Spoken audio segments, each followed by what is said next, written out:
Chers communicologues, en marketing, on nous a toujours dit qu'une bonne campagne est celle qui a une grande idée et qu'une excellente campagne est celle qui se mesure. Aujourd'hui, on se pose la question, quel est le meilleur outil pour mesurer l'efficacité de ma campagne? Est-ce Google Analytics ou Adobe Analytics? Je vais peut-être en décevoir quelques-uns aujourd'hui parce qu'en fait, il n'y a pas de bonne réponse.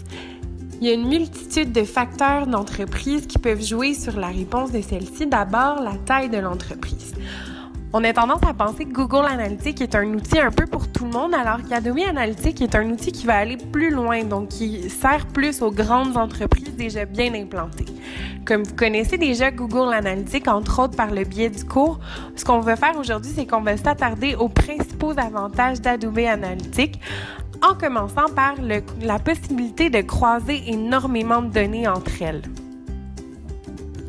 D'abord, si on s'intéresse à Google Analytics, on en vient à la conclusion qu'il nous est seulement possible de croiser un maximum de 5 dimensions.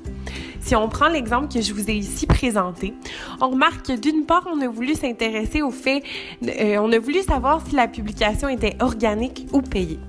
Ensuite, on a voulu savoir d'où provenaient les internautes. Donc, est-ce qu'on était allé les chercher avec Google? Est-ce qu'on était allé les chercher avec Facebook? Ou s'ils sont tout simplement allés sur la publication directement. On a également voulu savoir de quel écran ils regardaient la publication. Est-ce que c'était à partir de leur téléphone mobile ou est-ce que c'était à partir de leur ordinateur? On a voulu savoir de quel pays ils regardaient la publication et finalement, à partir de quel navigateur. Est-ce que c'était Safari, est-ce que c'était Chrome ou est-ce que ça en était un autre complètement? Du côté d'Adobe Analytics, il est possible de faire jusqu'à 200 croisements par tableau. Si on reprend le même exercice qu'on vient de faire avec Google Analytics, on pourrait reprendre les 5 dimensions qu'on a prises et en ajouter 195 autres. Vous comprendrez que c'est rarement nécessaire d'en avoir autant, mais c'est quand même intéressant de savoir qu'on peut en avoir autant que ça finalement. Ce qui serait intéressant d'ajouter à ce qu'on vient de faire avec Google Analytics, ça pourrait être une dimension de temps. Donc, la période à laquelle les utilisateurs sont allés sur notre campagne.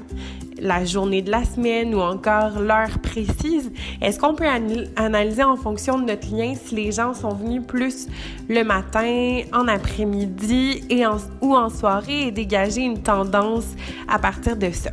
Pourquoi c'est intéressant de croiser ces données-là? Bien parce que peut-être que c'est une tendance qui change en fonction du pays de provenance. Peut-être que c'est aussi une tendance qui change en fonction de l'appareil sur lequel on regarde la publication. Vous vous douterez que les gens regardent pas nécessairement leur ordinateur toute la journée, alors que le cellulaire est plus facile d'observer toute la journée.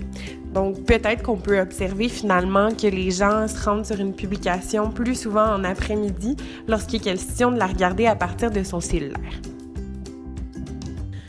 Lorsqu'on parle de croisement de données, on ne peut passer à côté de la caractéristique la plus attrayante d'Adobe Analytics, qui est la segmentation infinie des visiteurs.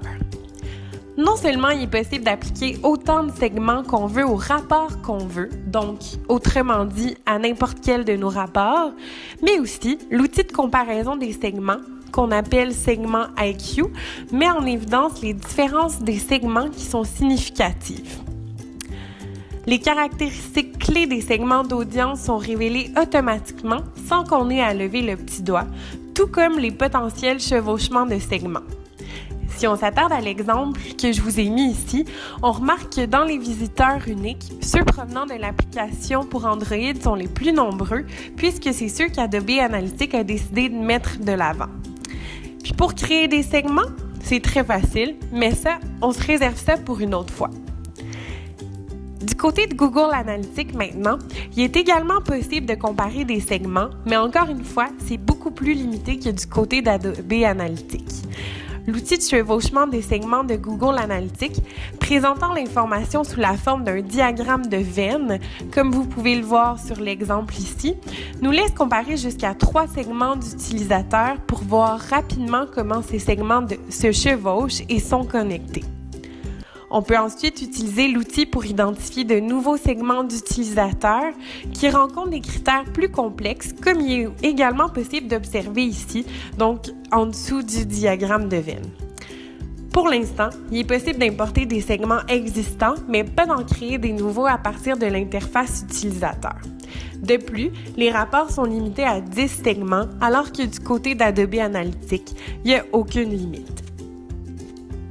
C'est une chose de pouvoir analyser toutes ces données, c'en est une toute autre de pouvoir les exporter pour les présenter à nos collègues.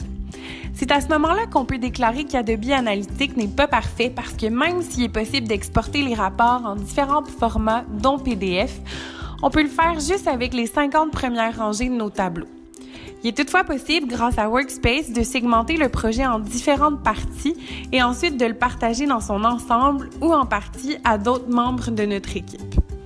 Du côté de Google Analytics maintenant, c'est beaucoup plus simple. On peut télécharger le rapport complet en différents formats tableaux ou encore directement dans Google Sheet. On peut toutefois pas encore le partager en dehors de l'interface Google. Si on parlait maintenant de la lecture des données. En mode bêta, Google Analytics n'a que 3 gabarits pour faciliter l'analyse des données. Explorations, Funnels et Segment Overlap. Du côté d'Adobe Analytics, comme il existe depuis beaucoup plus longtemps sur le marché, on compte près de 20 gabarits élaborés en fonction des besoins d'affaires les plus importants. Il y a également plus d'options de format de visualisation. Des tableaux, des lignes, des barres, par secteur, en arbre, par tarte et encore plus. Dans l'ensemble, la visualisation interactive, les segments instantanés et la création de métriques adaptées font d'Adobe Analytics un outil beaucoup plus axé sur l'expérience utilisateur. Et finalement, si on revenait à notre question initiale, quel est le meilleur outil? La réponse est nébuleuse. On remarque grâce au tableau comparatif que je vous présente ici qu'Adobe Analytics, dans l'ensemble, offre beaucoup plus d'options. Mais encore, a-t-on besoin de toutes ces options? Là est la question. Il faut savoir connaître ses besoins pour prendre les meilleures décisions lorsque vient le temps d'analyser ces données. Un truc, essayez les deux, comparez-les, puis choisissez ensuite. Maintenant, à vous de découvrir les deux outils. Amusez-vous!